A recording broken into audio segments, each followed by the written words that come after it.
Hello, all, and welcome to the Movie Bears podcast. I'm Brad Harris, and each week I'm joined by two incredibly handsome fellas to help me review movies, either current or classic. Unfortunately, given the state of things right now, not a lot of opportunities to see current movies, but thank goodness there's a treasure trove of classic films to delve into. And in fact, starting last week, we started a 3-week introspective series on some classic films that, pretty much everybody has seen, but one of us has not.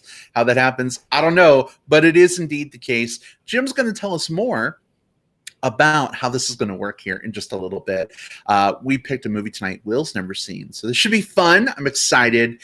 But before we jump in, let me introduce you to those two co-hosts I've already mentioned by name. Jim Pugliafco is with us. Hey, babe, how are you?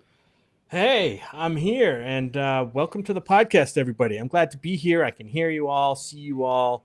I see we got some friends joining us in the chat, so I'm excited for this movie and to hear what Will thought about it coming into this movie 23 years after it was released. So it'll be interesting. Yeah. 23 years. It's hard to believe it's been that Yeah. long since Boogie Nights came out. That is the film we are reviewing this week, courtesy of Will here.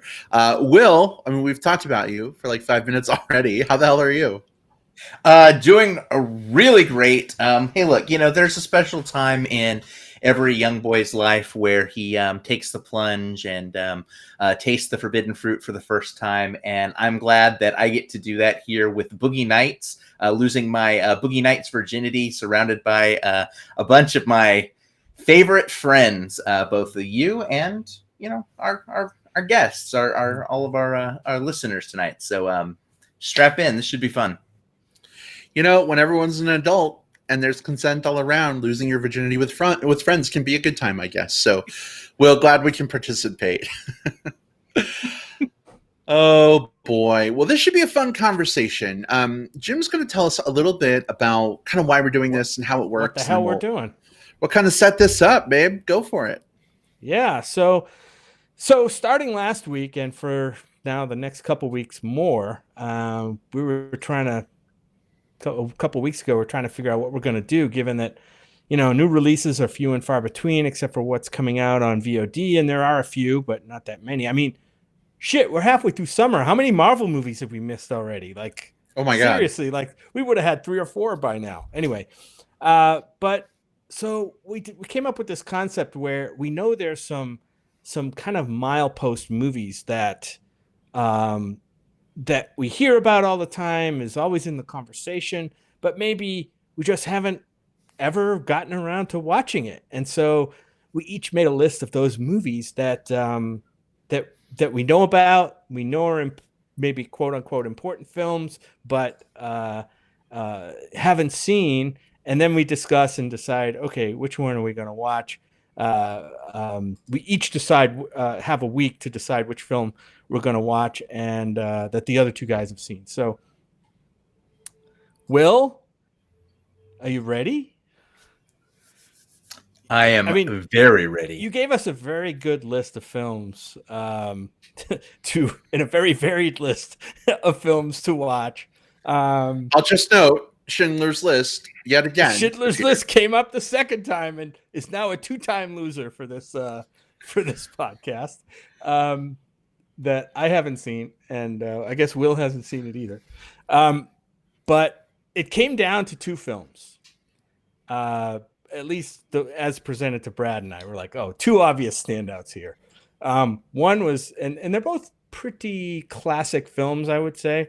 One is Fast Times at Ridgemont High, which is a favorite of mine that I've seen at least 2 or 3 times, and Boogie Nights. So Will's going to give us his impression of Boogie Nights in just a few. So, Will, tell us about Boogie Nights. All right, so Boogie Nights. I guess let's set the table first. This is a film that came out in 1997. I believe the second feature by Paul Thomas Anderson, who is one of my absolute favorite filmmakers. I absolutely love what Thomas Anderson brings to the table. I mean, just some of his Paul films. Thomas Anderson. Paul Thomas Anderson. Just some of the films that he's put out over the years. Things like There Will Be Blood, The Master, very recently, The Phantom Thread. I think any of the film, Punch Drunk Love, one of my all-time favorites. Any one of the films that he's created, you could very easily say is one of the best films of that year. He's just that type of filmmaker. So Boogie Nights has been one of those films that's been sitting on my I need to get to this next list forever. It came out when I was a freshman in high school, so we didn't exactly go rushing out to go see me and the family didn't go rushing out to go see the movie about the porn industry. And even afterwards, once we hit kind of like, I graduated high school, started college. I'd seen parts of this film because we had studied it during a film studies class, but we did like it was a segment on tracking shots, and so I got to see all the tracking shots, but that was it in terms of the context. And because of that, it was always one of those ones where I'll get back to that one because I've seen the opening and I've seen this parts of it. And here we are 23 years later, and it's just been always on the list. So I'm really glad we got to do this because this movie, just like all of those other movies that I mentioned before, absolutely slaps. I enjoyed this coming into it for the first time. I got to see this movie definitely feels like one of the most engagingly shot films that I've absolutely ever seen. There is no point in this film where the camera is just chill. Like, they have the camera tracking around here, unedited shot here, even on simple conversational scenes where two people are sitting across a diner, the camera pans just enough to show how isolated and how the people are like missing a part of themselves, all very intentionally done. This movie is super well directed. It's also very, very well acted. I think we tend to look back on this film in terms of pop culture, because I'm also, the other thing that I'm familiar with is all the pop culture stuff. I know that we have a giant prosthetic dick. I came into this knowing I'd see that. I came into this knowing that I would see some guy named the Colonel saying "whip it out" at a pool party. Like, that's just like, those types of things from pop culture. What I didn't realize is that not only were some of the people that you knew were going to be great actors, not only did I knew coming into this Julianne Moore was going to be amazing. I knew going into this that Burt Reynolds was going to be amazing. I think I didn't quite realize just how good Mark Wahlberg was in this. Because I think of Mark Wahlberg now, and he's not the type of guy that I think of as like, this guy can act. He's a movie star, but he's not always someone that I think of as a super compelling actor. But this is Mark Wahlberg right after Marky Mark and the Funky Bunch, right after, like, he was like a Calvin Klein underwear model. He almost didn't do this movie because of just how badly, like, Showgirls was received at the time. And just decided to do it anyway. And he's absolutely like a revelation in this film, which is something I feel like I never thought I would say about Mark Wahlberg. Like, this is definitely like a performance that makes you realize, like, okay, there is something here. No, this movie is an absolute, like, 10 out of 10 for me. I'm glad that, I wish I had seen it way earlier. But I'm also, the whole point of this segment is, kind of chasing after some of those, like, those white whales, those things that we knew we needed to watch, but they've gotten away for whatever reason. And so because of that, I'm really glad that the white whale that, I was able to snag for myself, at least during this, ended up being a 5 out of 5 for me. Like, if I didn't see this back then, I'm glad that I waited to see it exactly now in exactly this scenario. So yeah. This movie slaps. Yeah. And there's something to be said maybe for movie destiny, right? Maybe you didn't see it then, so you could see it at just the right time now in your life. That's what I choose to believe anyway. Before we go any further, just a quick heads up to everybody. As we get into our proper discussion about this film, we're probably going to spoil it. So if you haven't seen Boogie Nights yet, you've had 20-something years, but as evidenced by Mr. William here, that doesn't necessarily mean that you've seen it. So if you want to avoid spoilers, we'll get into that officially here in just a minute. But just a heads up that that's coming. Jim, I think I cut you off. I'm so sorry. Go for it. Oh yeah, what I was going to say is that we're probably going to spoil this movie before we No. go any further. Hey guys, so just before we go any further, there might be some spoilers. we're gonna actually, real quick before that, even there's probably going to be some spoilers. So just Good point. Yeah. Okay. I think people have officially gotten the message that we're going to spoil this film. We'll give folks another minute or so while we do that. So, Will, thank you so much for sharing your initial thoughts about this film.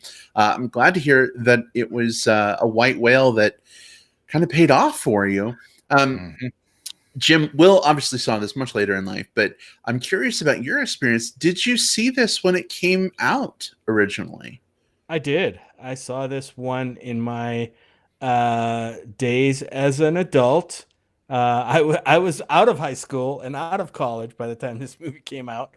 And I watched this with my ex-wife, actually, at the time. We watched it, and that was kind of a revelation, like watching something like that kind of with your spouse. I don't know. It was a little strange at the time because, hey, even 23 years ago, there were some things in this movie that were put on the screen that were a little bit shocking for like a mainstream movie. This is not a porn movie. This is a movie about the porn industry, and it dives into shows behind the scenes of how supposedly how porn movies were made in the time before and during the switchover from porn movies on film to porn movies on VHS video.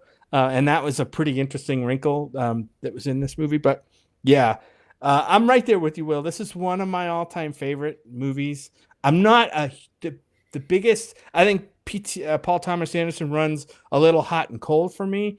But I still think, in my view, this is maybe his movie where he really shows off his chops, I think, the most in this movie. Like he kind of lays out all his talents on the table in this movie in terms of a filmmaker. The casting, the script, which he's a writer for this film as well. As you said, Will, the way this film is shot, the set pieces that are in this film, there's some stuff in here that's absolutely terrifying. There's some stuff in here that is absolutely hilarious to watch. To me, this movie kind of has it all, and I'm really glad that that you got to see it and you dug it that much. It's funny, for a movie all about the porn industry, Bill Zanowitz says there was no wasted shot in this movie. And without going into spoilers, that's probably true. Yeah, this is one I saw when I was in college. So I think I kind of straddle you guys in terms of when I saw this compared to when it came out. And I saw this with a group of friends, and it had already been out for a while at that point. But they had just gotten a DVD copy of it because DVD had become a thing and old movies were starting to come out. And so I watched this movie for the first time, and people were drinking, and back then I was super straight-laced. I was under 21. I didn't drink till I was 21. I was that guy. I know. So I just felt super uncomfortable. And that was my experience with that movie initially. I was just oh God, this movie is all about sex and drugs and drinking, and I'm the farm boy from Indiana. But I got to catch up with this movie, thank goodness, a few years after that on my own. Some folks had just been talking about how good it was, and I was I didn't really like it the first time. But I was it wasn't a great experience back then. Let me give this another chance. And I'm so glad it did, because it very quickly became one of my favorite movies of all time as well. There's so much to love in this movie. For a movie like this to have the kind of cast that it does, you've got Mark Wahlberg, Heather Graham, Julianne Moore, Burt Reynolds, Philip Seymour Hoffman, William H. Macy, Nicole Ari Parker, Luis Guzman, for crying out loud, John C. Reilly, Don Cheadle. There's so many well-known, super famous people in this film, and it would be really easy for this just to be a cavalcade of blink and you miss it cameos by these people, but like everybody has a role to play. Everyone has a substantive function. So Bill, to your comment earlier about no wasted shot, I would also say there's no wasted casting in this movie. Everybody plays a part, and it all weaves together beautifully to create something pretty damn amazing. Yeah, and it's interesting. This is a movie about characters. Some of them maybe kind of stretch that a little bit into caricature almost, of what you might imagine a porn mogul would be like, or a male or female porn star, what they might be like, what their life is like. In the case of like, John C. Reilly's character or whatever. But you could almost make the argument that in this movie, none of the characters, and maybe with the exception of Wahlberg, since he is really the main character, don't have much of an arc. I mean, we see them go through a lot of things, but from beginning to end, are they really different people? Or because in the end, I think pretty much Mark Wahlberg comes almost back to kind of where he started out. I mean, he's been through a journey, but in terms of growth and character arc, not much. And certainly for any of the other characters, there isn't much. I mean, some of them don't even make it to the end. I think I would disagree. And I think we want to be careful about spoilers because we haven't officially taken that lid off yet. I thought we were. Okay. That's okay. Man, that's going to be an interesting discussion, I think. So, Jim, I'm really excited that you bring that up in terms of character growth arcs. Is it there? Is it not there? Happy to dig into that discussion. Will and Jim, are you guys ready to officially take the lid off spoilers? Sure. Yeah, this one's 23 years in the bag. I think we can do All it. right. Yeah. Excellent. Then in that case, folks, if you haven't yet seen Boogie Nights, this is your opportunity to maybe rejoin us after you've watched it. And maybe after you've seen the film, you can come on back and hear what we had to say and maybe let us know your own thoughts. We'd love to hear from you on Facebook or Twitter. Speaking of which, we've got folks already chatting in the live chat with us. Hello and welcome if you're just joining us. We are talking all things Boogie Nights on episode 368 of the Movie Bears podcast. Welcome. Spoilers for Boogie Nights are now officially fair game. Let's dig into this a little bit because Bill says he disagrees with you a little bit as well, Jim. Could you maybe expand, now that spoilers are good to go, on why you feel like there's not much character growth or arcs? I just don't see much in any of the characters. It's not like your typical drama where you have a set of characters or a main character who somehow through his or her journey in the movie is somehow grown or changed throughout the movie very much. I just don't see that in many of the characters here. If we break them down, I mean, Burt Reynolds' characters, he's Jack Horner throughout the whole movie. He does what he does. Like I said, good and bad things happen to these people, but that's not character arc. That's not change in their character. That's a change in their situation, but it's not necessarily character arc, at least the way I see it. So, and maybe there are, I guess, maybe we might see a little bit in the Don Cheadle character, where he's kind of transitioning, I guess, from this actor porn lifestyle to something more traditional, Family Guy kind of lifestyle. Mm-hmm. But it just doesn't seem like a typical, even though there's a lot of characters and the characters are great in this film, it's the plot or the movie and the drama that happens in the movie isn't necessarily driven by growth of character. But I'm open to argument on that. Yeah, I mean, for me, a couple stand out, and Will, I'm anxious to hear your thoughts on this too. But think about the Julianne Moore character, Amber Waves. At the beginning of the movie, she starts off trying to talk to her son. She longs to be a mother. She can't be, right? She doesn't have custody. We see her go through a legal battle, which she, I assume, loses, and she ends up becoming Roller Girl's mom. an adopted mom, kind of in a way. So Hmm. I don't know. I see the Amber Waves character as like achieving her goal in an unexpected way. And Roller Girl herself, she starts off, she doesn't have her GED. She's doing porn. She eventually takes her GED test. She has a run-in with someone from her past while filming a bait bus style porn. It goes terribly wrong. And that's, I think, when she comes to realize that, like, she needs to do something maybe about her life. So it's not perfect, and it's maybe not as extreme of an arc as with other characters, but I would say some of that's there. Yeah, there's bits maybe. Bill says that some come full circle, but they still take a journey. Well, that is true. I can agree with that. And I think, especially in the case of the Wahlberg character, he definitely went on a journey, comes full circle, but he pretty much ends up back to where he started. That could be seen as a character arc, so I'll give you that. Yeah. And so I think where I come down on it is I think that, maybe right there in between. I think that the characters don't really have growth arcs.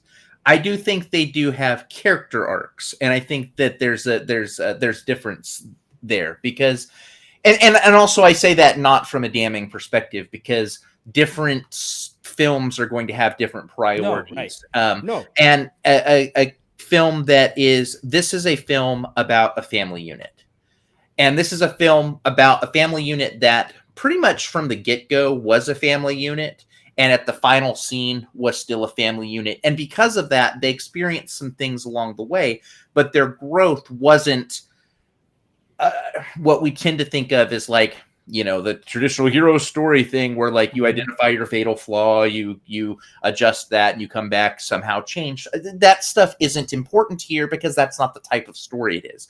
What we do have here are characters who find themselves within those same structures. I think that the most compelling argument for a growth arc would probably be in Roller Girl herself. I think that's the one that I think that has the that maybe sways my mind the most because very specifically her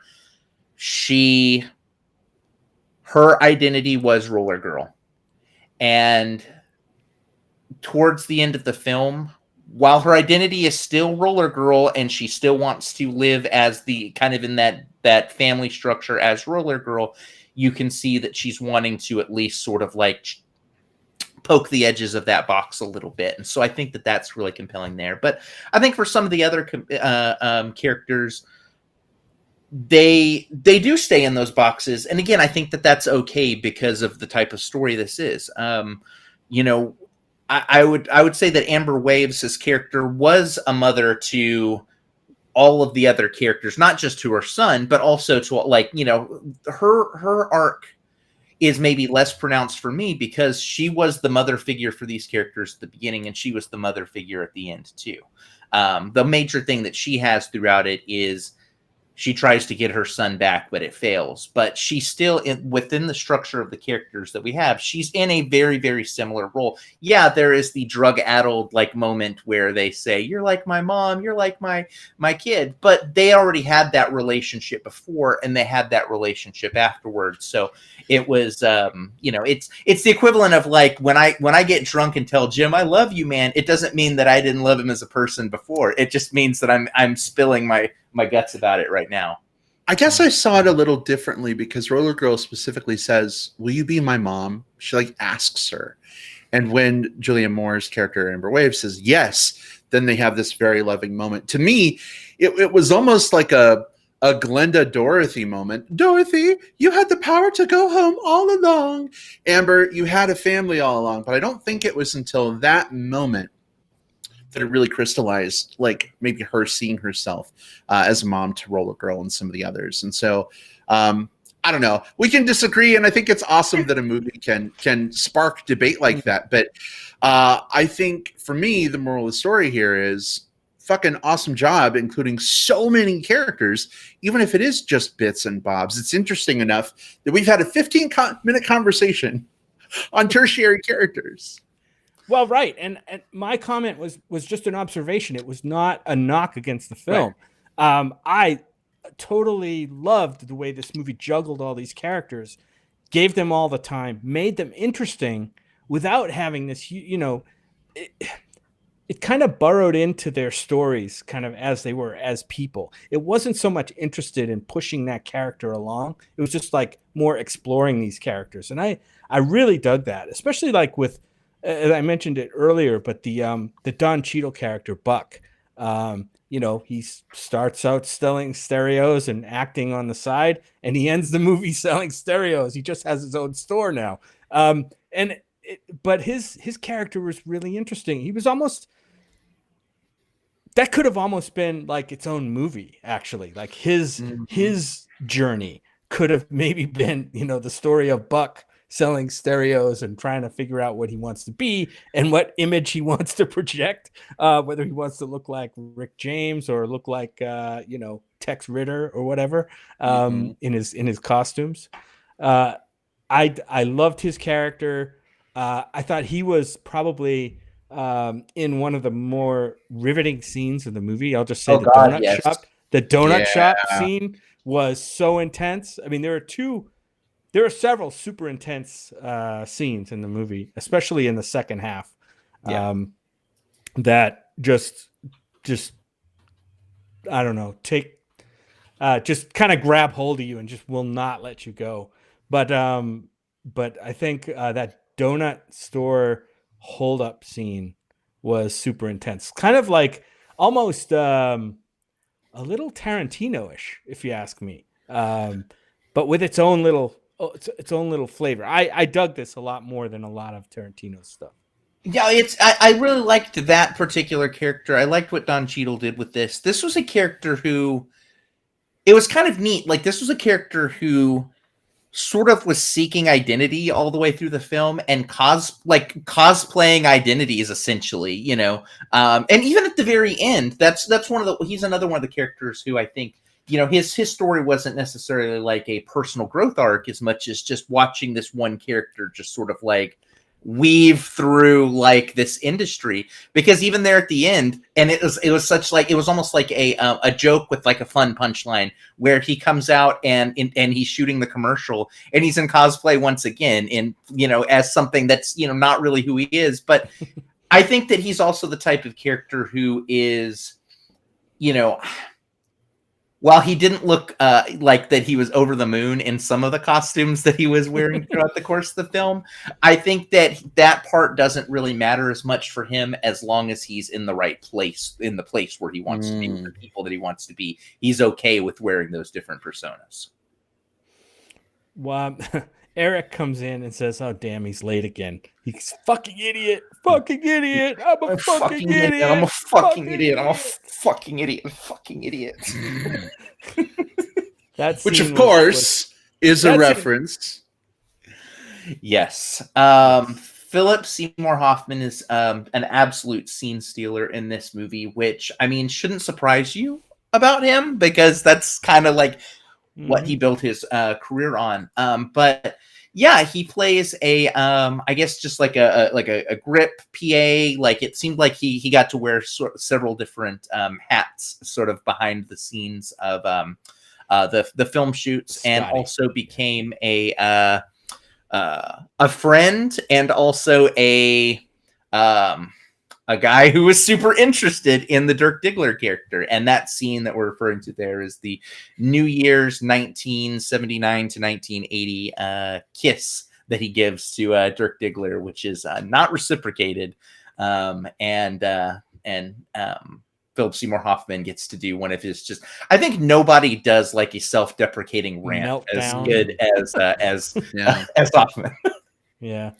Well, and it's interesting because I mentioned earlier, and one of the reasons I mentioned it was because of this scene, that I saw this with a group of friends who were all drinking underage, and I was like, I'm not going to drink. That's, straight-laced me once upon a time. And I was super, super uncomfortable, like, watching that movie with them. And then this scene happens, and it ratchets it up even more because I'm gay, but I haven't told anybody yet. This is before I came out. And so now I'm like, fuck, if I seem too interested in this character and this storyline, are people going to be able to tell that I'm gay? Like, is that going to be telling for me? And I'm in the middle of like trying to suss that out, and all of a sudden, like one of my female friends who is drunk lands in my lap and starts trying to make out with me, right as he's going, "Fucking idiot, fucking idiot," and I'm like, "Oh my god!" Like I am in this movie right now. I'm not into this person. She's just a friend.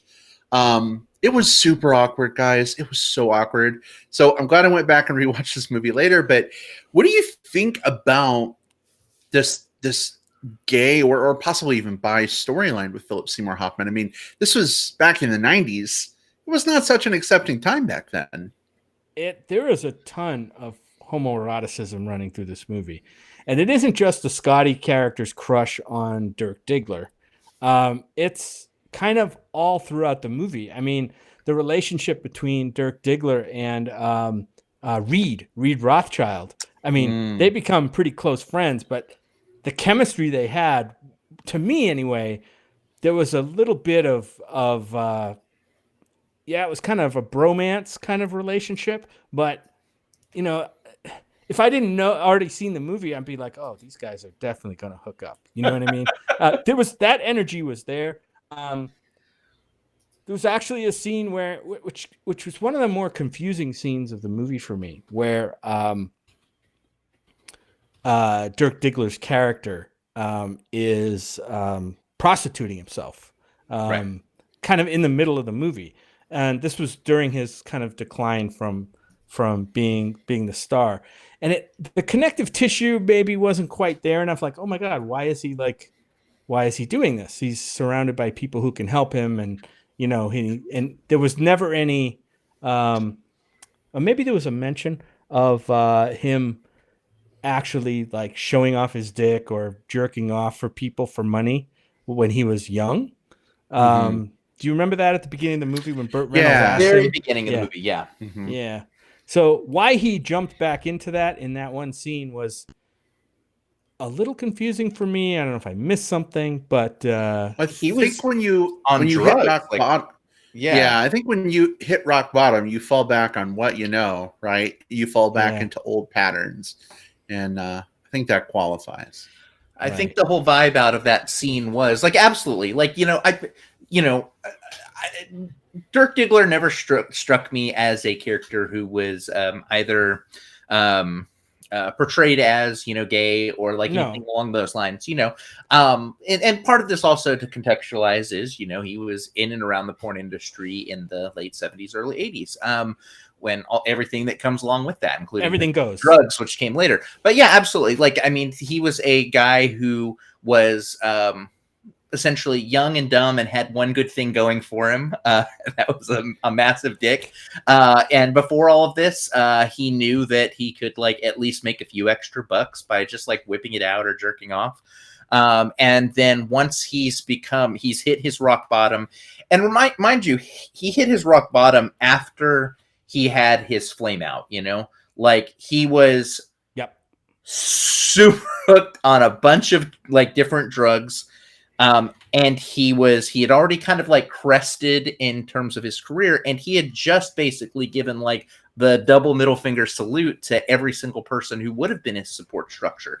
And mind you, this is a movie of, more so than even like the Fast and Furious movies. This is a movie about like the family you find, right? Like, and he is at this point, he is a character that is separated from that family structure. He doesn't have, mom and dad in Jack and Amber anymore. Roller Girl is still sort of within the family structure, and Big Brother. What was John C. Reilly's character? Reed. But yeah, Reed. Big Brother Reed wasn't necessarily giving him the best of advice either around that time.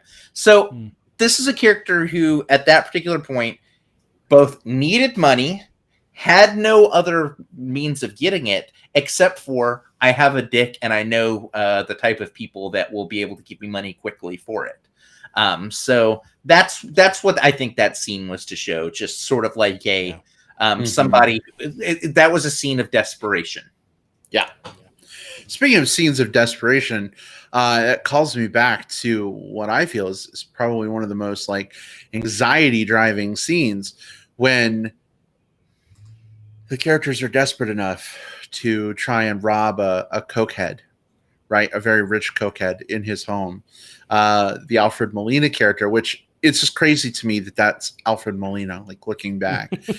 But Thomas Jane, who played Todd in the film, by the way, oh my God, he was hot in that movie. I still think he's hot. He had that Magnum PI thing going on. He did, and he's got this hot daddy thing going on right now, which I'm totally into. But that scene was just so crazy. Like they're all sitting there on the couch. They have gotten the fake Coke to pass, I guess. They've gotten their money, but the scene keeps going.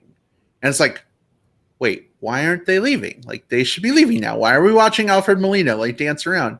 And then all of a sudden, people are getting, shotgun blasted in the belly, and, everyone's dying, and things are blowing up. And even watching that movie, because we watched it again last night, I knew it was coming, but I was still feeling a lot of that anxiety I used to have when watching Breaking Bad. And for me, that just underscores the incredible just stuff, I guess, that magic that went into making this scene as amazing as it was. Did it make you guys super anxious, or am I alone?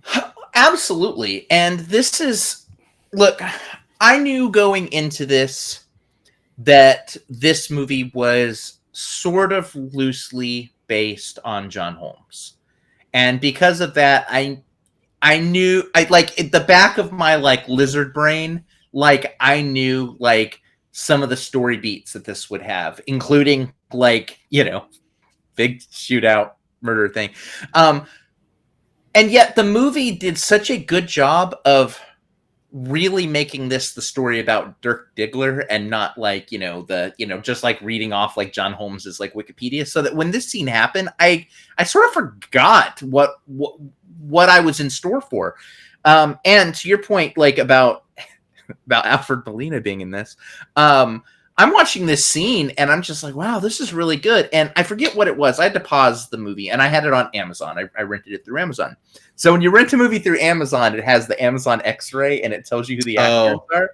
So I paused it and I said, oh, holy fuck, that's Alfred Molina. I had no idea. I literally got through half of that scene not realizing it was Alfred Molina, because it was just, at this point, I have a mental image of what my Alfred Molina looks like and kind of what he does. This was pretty batshit crazy. It was tense. I kept waiting for the other shoe to drop, and even when it did, I kept waiting for one more shoe to drop. The shit hits the fan, and then they start running out the door, and Molina comes out and starts blasting at them, and I thought, okay, here we go. Buck's about to go down.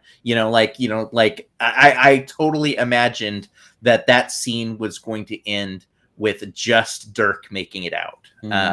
And so when it didn't, that was actually kind of a pleasant surprise, but I was edge of my seat. That scene, the donut shop scene, the limo. It's interesting that you mentioned waiting for the other shoe to drop, because Hamstracked Eric just brought up that Roller Girl's face stomp with her roller skates was horrifying to watch, but had him rooting for her at the same time. Yeah.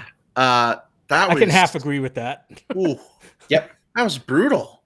Yeah, it was brutal. And it was, it was that scene. So this movie does a great job, because like I said, this is Paul Thomas Anderson, just absolutely just he's like a 27-year-old director on a second film, and yet he comes in, interestingly enough, just swinging around a big dick, to just sort of flex every directorial muscle here. So in addition to all those cool shots, he does a lot of scenes where there is a parallelism between two scenes that are happening in unison. And the two scenes in question are Dirk at his rock bottom as he's doing the, actually he's trying to do Gay for Pay and then gets his, ass beat. While Roller Girl is having this scene where they're just going to get some guy off the street and film for VHS to see what, just like a guy off the street to bang her in the back of the limo. And I thought that was going to be sort of the B plot, so to speak. It was going to show she was compromising some things, but we were really supposed to pay attention to what was happening with Dirk. But holy fuck, that scene was so intense. Like, it ended up being the guy that she knew, and she was just degraded to this like absolute like low, and then she comes out of it, just like, I will not be disrespected, just curb stomping the guy. That whole sequence was just unpredictable, and I like that in a movie so much. I love to just like to have to sit back and just let the director take me on a ride and not know where you're going to end up, right? Oh yeah. And just back to the scene in the Alfred Molina scene. Just I want to mention the soundtrack in this movie is fantastic. I mean, I'm sure there was a Boogie Nights soundtrack album, LP, whatever, tape. I don't have it, but there were some great 70s, early 80s songs and needle drops in this movie. And there were actually 3 songs, I think, that played almost in their entirety over the Alfred Molina scene, because he was playing his quote unquote mixtape. Remember, he talks about how he creates his Awesome Mix Volume 1. Yeah. Guardians of the Galaxy stuff. Yeah, and in between the songs, there's like a dead spot, and there's nothing except the occasional firecracker that dude was just throwing firecrackers. And that alone was just like nerve-wracking, right? Because you have these firecrackers going off, you have the threat of somebody getting shot with a gun, so that's ratcheting up your anxiety. It's just, I think it's a masterful scene in tension, and just the way it was done through just audio, and until the end, when gunfire started happening, there wasn't a lot really happening in that scene. It was just some guy coked out yelling, yelling stuff, a few shots of the guy, weighing the drugs in the corner. To me, that was probably the centerpiece scene, but there's a lot of them. And the roller girl scene, I mean, it was horrifying to watch. I don't think I was rooting for her at any point, because what was happening was pretty horrifying. The guy did diss her, and definitely deserved maybe a slap or a punch or whatever, but to have his face stomped in to the point of, I don't know, maybe death, maybe the guy died on the sidewalk. I have no idea. But yeah, that was one of the other horrible scenes. It's interesting how this movie, or rather the characters in this movie, treat people that are close to death. We saw these girls that were like coked out of their minds and OD'd, and they're just like picking them up and dumping them outside or putting them in a car, and you don't know what happens to them after that. And we don't know if this guy died in the street or got up and kept going. I mean, who knows? But for a movie about an industry where people are disposable after they pass, their porn prime, I thought that was an interesting allegory for just tossing people away when they're done. Yeah. Basically, it's they got chewed up and spit out by their circumstances, and and it doesn't catch up to everybody, but it catches up to some people. It catches up to the Colonel. We see that catch up to him from not only with a mishap that he had, but in the investigation of the mishap, we find out that he has been indulging in child pornography. And just to put an extra exclamation mark at the end of that sentence, we get to see sort of when everyone's doing their monologue sequences, or not their epilogue sequences at the end, we see him getting his absolute ass beat in prison, which we also know is a thing that happens very often to those that abuse children. There's you often hear about kind of like the code amongst like prisoners, like they don't abide a child molester. So his prison life was probably not very good. Nope, not one bit. And I mean, fuck that guy. So sure that happened. Yeah. But final thoughts, I think, at this point on Boogie Nights. Anything else you guys want to chat about? Oh boy, we talked about the soundtrack. Most of the characters I think we touched on. William H. Macy's character, I thought he did a great job till his exit from the movie in a very unexpected and shocking way. you kind of expected that he was going to be the guy put upon for all of the movie, but obviously he was already at his breaking point. His porn wife was, basically he was the ultimate cuck, right? Is that the word? I guess I'm looking for. Yeah. Yeah. That is the word, Jim. I mean, Yeah. it's the word. Yeah. That's fair. And it caught You're up not with wrong. him. And it caught up with her. The scene of him, like his wife getting banged in the driveway Oh my God. broad daylight while he's yelling. It's one of the only bloopers in the film that I was able to spot on this watch through. I don't know if you caught it. I caught it. We did. I'm like, wait a minute. Did he just say what I think he said? That his wife With was my wife's getting... dick in his ass, like Yeah. he reversed the dick in the ass line. Right. And I'm like, that was awesome that they left that in, because Speaks to the mental state he was probably in. yeah, the energy in that scene, like he was just absolutely beside himself. So, and we've all done that. We've all switched words around, and it's totally natural, and it happens. And I love that about that scene. I mean, when I talk about my wife's dick in people's asses, it certainly happens to me. Cock, not dick. Cock. Oh, yeah. Oh, sorry. But no, I mean, this was a movie that all the way through, I think that it is important that people watch this film, because I think that it is sort of, and I feel this way about a lot of Paul Thomas Anderson movies. I think that he's just got such an eye for whatever it is that he's really, whatever muscle he's a in-your-face director.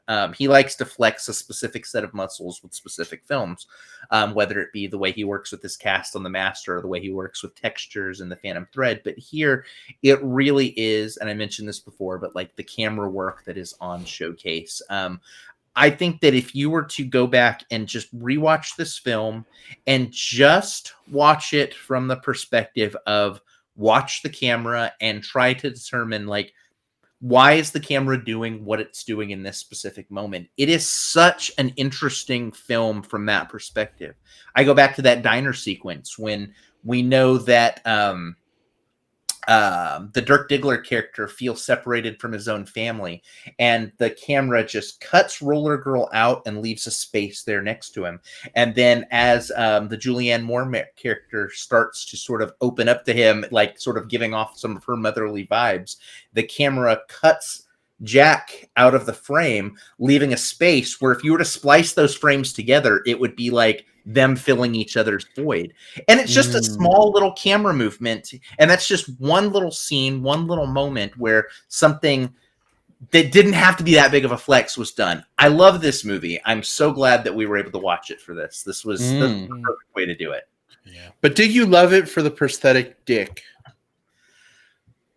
That's right. We hadn't talked about the prosthetic dick. I guess we should. Yeah, we are an LGBTQ podcast. I mean, we should talk about the pink elephant cock in the room, right? Well, it's not just that we were an LGBT podcast. That prosthetic dick was the talk of the movie when it was released. Well, I mean, it was like that's like the first thing I knew about this movie was this was the movie that has the is that really Marky Mark's dick? And then shortly after, the dialogue was, "Oh, it's a prosthetic dick." But I remember in real time, like there was a brief moment where, I mean, again, I was in high school when this came out, and while I didn't see it then, I knew a bunch of high school girls, and they were all talking about the movie where they got to see Marky Mark's dick, not realizing that it was a prosthetic dick. Fooled you. Supposedly, he still has it. Wow. Yeah, maybe he said someday maybe it would raise a good amount of money for a charity. It would raise money? Yeah, exactly. $10? Oh no, we get a lot more than that, I'm sure. No, it's $10 just to look at it, Brad. 10 to look at it. Okay. You don't get it. Yeah. Do we order that on cameo.com? Is that how that works? Depends. Are you one of his OnlyFans? Oh no. Don't even get me started. And then OnlyFans bullshit. Maybe if you got him on Cameo, you could get him to swing it around while he's doing your Cameo video. Oh, speaking of swinging things around, Hammy in the chat says that reverse of the William H. Macy line was actually a typo in the script that Macy kept rather than a blooper. Oh, nice. Interesting. I heard that he had screwed up the line, but the director decided to keep it. Whoever's either way, right, it's very either effective. way, I think it worked, and it worked Yeah. very, very well. It's one of those bloopers that like it works in context, or whatever you can bloop it, but like it works in context, right? Like like it immediately stands out. You go, wait a minute, and think about the line. But then you can like immediately go like, oh, this character was flustered, or this character was going through a lot, or maybe it does say something kind of about the way he saw her as sort of like the more dominant character in the relationship. It makes you really think about the line in some sort of other way. So I like that it was in. Well, I'm so glad that we had a chance to catch up with Boogie Nights. Jim, I think you and I watched this movie together like the first year we were dating or something. It was I remember pretty it early, being yeah. like an early watch for us. And Will, I know you just recently saw this over the weekend, so I kind of love that we're doing this retrospective series, and I'm realizing I'm in the hot seat for next week, so I better start putting together a list for you guys to pick and choose from. But and you got to bring the heat too. You got to bring the heat. Like I when I was coming up with my list, I had some like softballs that I cut off the list before I sent them to you. I'm like, if we're gonna do this, I want something. I'm gonna expose myself to you guys. Whoa! I mean, you can expose yourself to us anytime, but you came up with a great list, and I think we ended up with a really fun conversation out of it. Big thanks to everybody who joined us in the live chat. We're still going to share some plugs here in a second, but everyone was sharing thoughts on Boogie Nights, and we didn't get to read everybody's comments. Sorry about that. But this seems to be kind of a universally beloved film. There's a lot of greatness to it. So if you haven't seen it yet and you listen through spoilers, that's okay too. Though you may be spoiled, I think there's still some fun to be had from the journey of seeing it yourself. So maybe give it a watch. If you have Showtime, it's available for streaming on Showtime right now as part of your package. So feel free to check that out. Jim, Will, as we look to wrap things up, let's share some plugs. Will, what have you got this week? Another movie that I'd really strongly recommend. There's still a lot of really good movies that are sort of trickling out right now. And one of them that just came out on the 29th, a couple of days ago. It just came out. It's on Amazon Prime. So you can just go watch this for free. It's there. It's this movie that I got to see at Fantastic Fest, and I loved there, and I'm looking forward to sort of getting caught up with it again, because I think this is one that Scott would love as well. It's called The Vast of Night.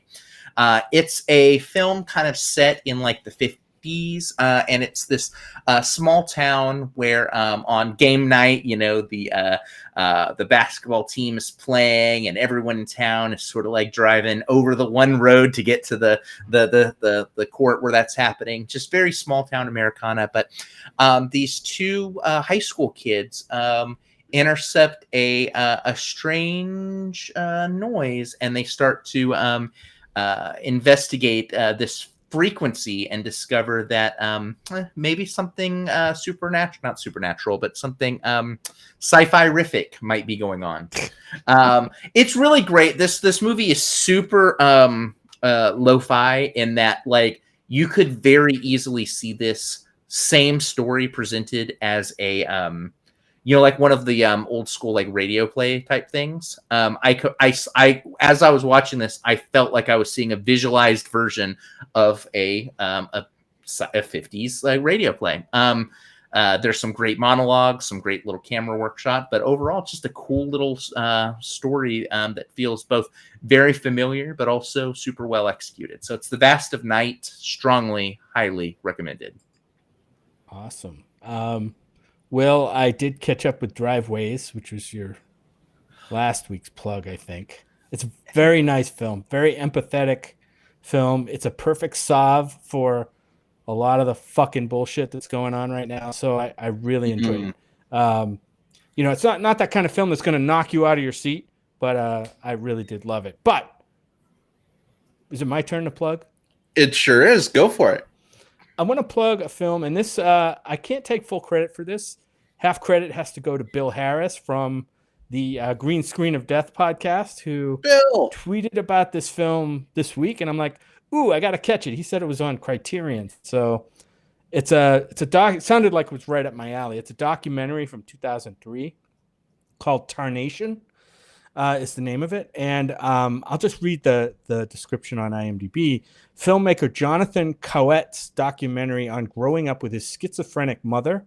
And it's the movie is a mixture of kind of like a multimedia thing for almost the whole length of family snapshots, Super 8 film, answering machine audio messages, a video diary, early short films that this guy made as he was growing up.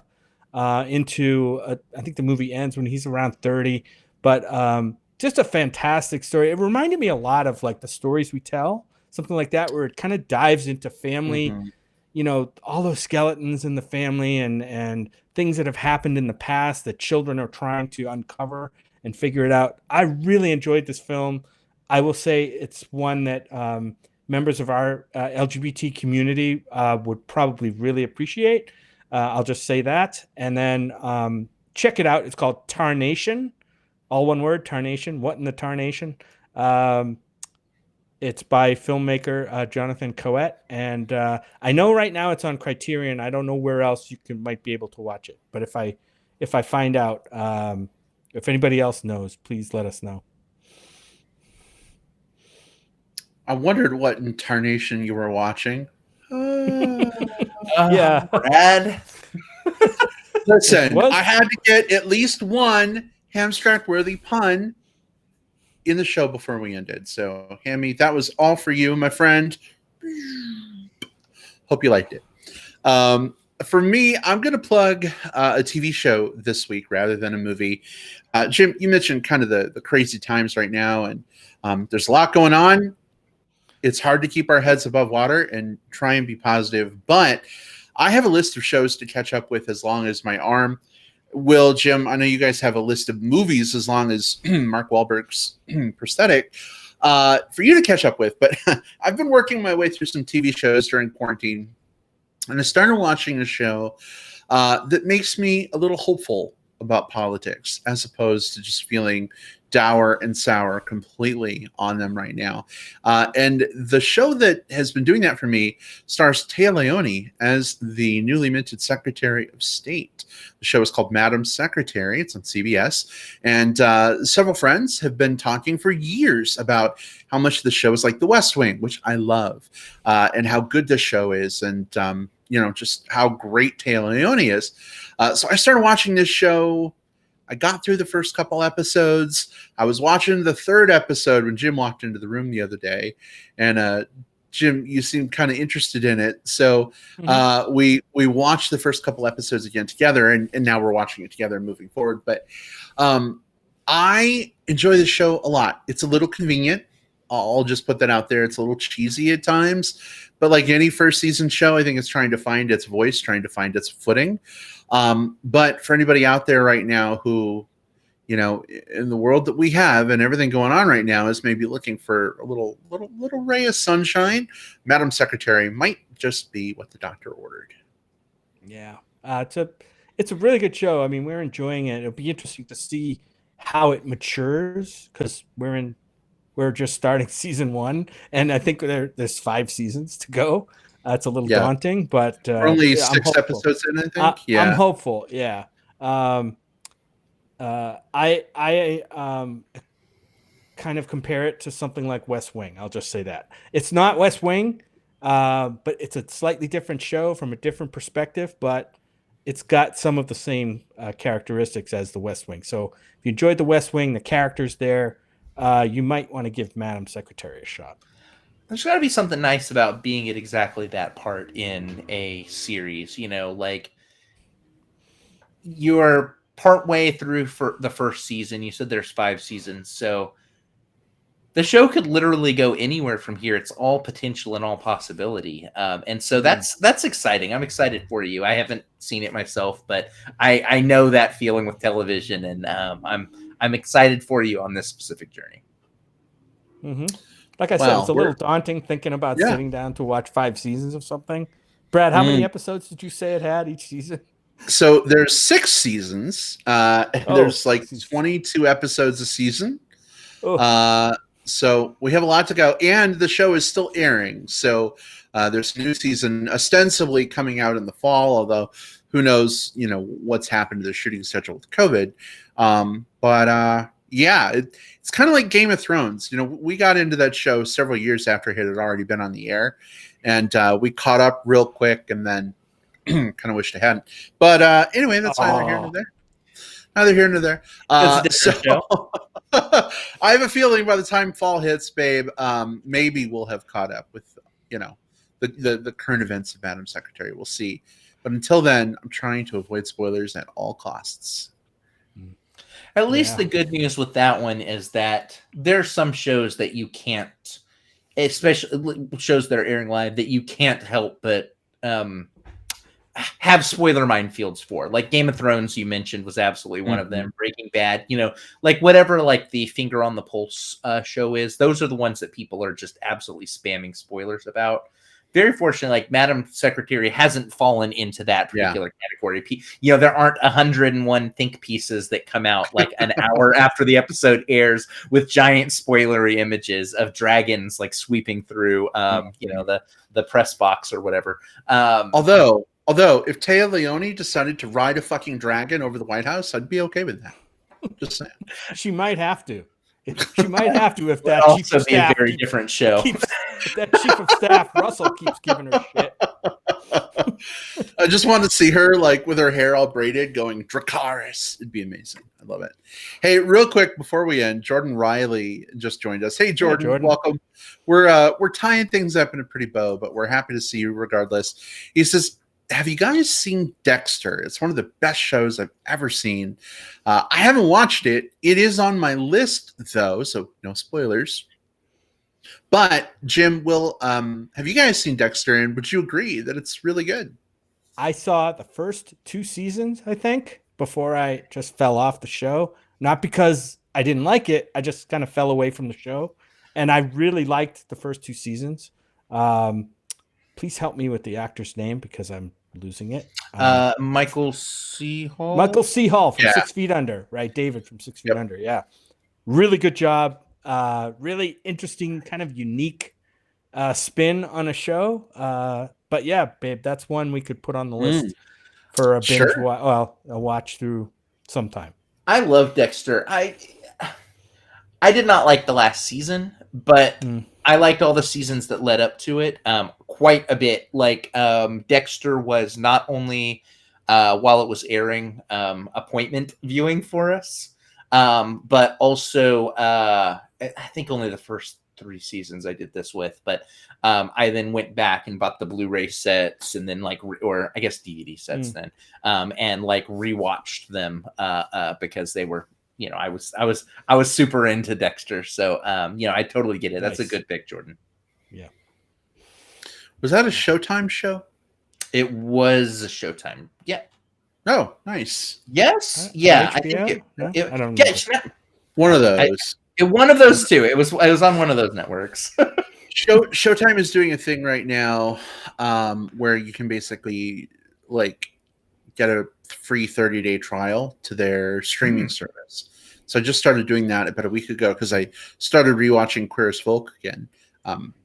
There's so many different things on Showtime that I never even knew existed. I mean, obviously I knew Dexter was a thing, but they have a lot of content.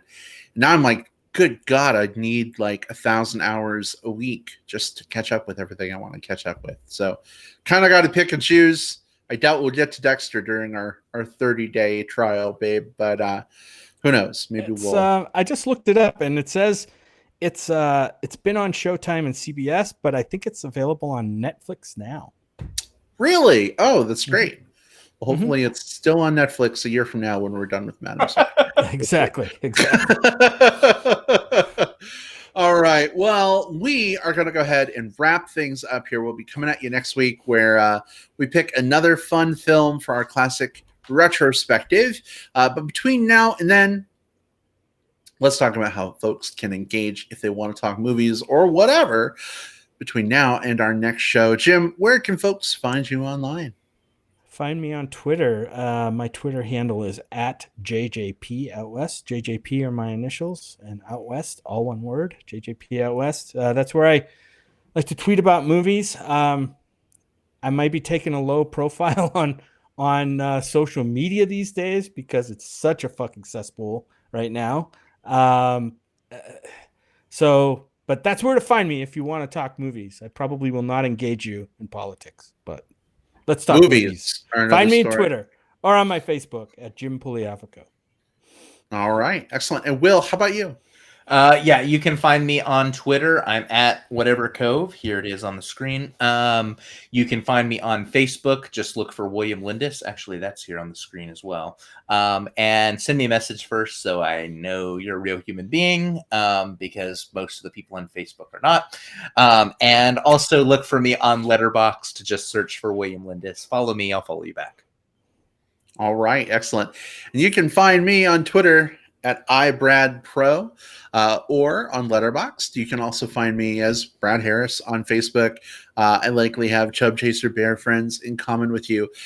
Please send a message first. Again, those bots are getting more and more clever every day. I swear, like every day I see at least 3 friends who've been hacked because they reply to bot messages. So be careful. But say hi first. I'd be really glad to connect with you and chat movies or whatever before our show next week. Everyone, it has been a delight having you with us in the live chat. Thanks so much for jumping in. And as always, we love your participation. If you are listening through the magic of digital tape delay and missed out on the live chat, that's completely okay. This is going to be posted over on YouTube as well. Feel free to watch that video. You can comment there or on Facebook or Twitter. And of course, we'll have an audio version of this episode coming out through Apple Podcasts, Spotify, and Stitcher. So lots of different ways to listen and enjoy. This was episode 368, which means there are 367 previous episodes of the show. If you haven't seen them yet, and you need something to do during quarantine, you could always go back and catch up with our back catalog. Not mustard, ketchup. Anyway, that was terrible. Wow. Yeah, and I relish your puns, Brad. Oh, I thought I was in a real pickle there for a minute. Hey, stop hot dogging. Oh, or are you going to tan my buns? Is that what's going to happen? Anyway, I may or may not have gotten. Did you just I say? May or may not have. Oh my god! I may or may not have gotten that pun. You know what, Jim? Normally, you're sort of normally you're on the back burner while we're punning off. So I appreciate you stepping Can't out. leave out my favorite. Can't leave out my favorite condiment. I just can't. Oh, that was a really good one, honey. Yeah. No, that doesn't work very Just well. ruined my burger. Yeah. I'm just like we've just made the most disgusting hot dog ever. All right. Well, on that note, everybody, we are out. Have a wonderful week. Stay safe. We love you all, and we will see you next time. Bye, everybody. Take care. Bye. Bye.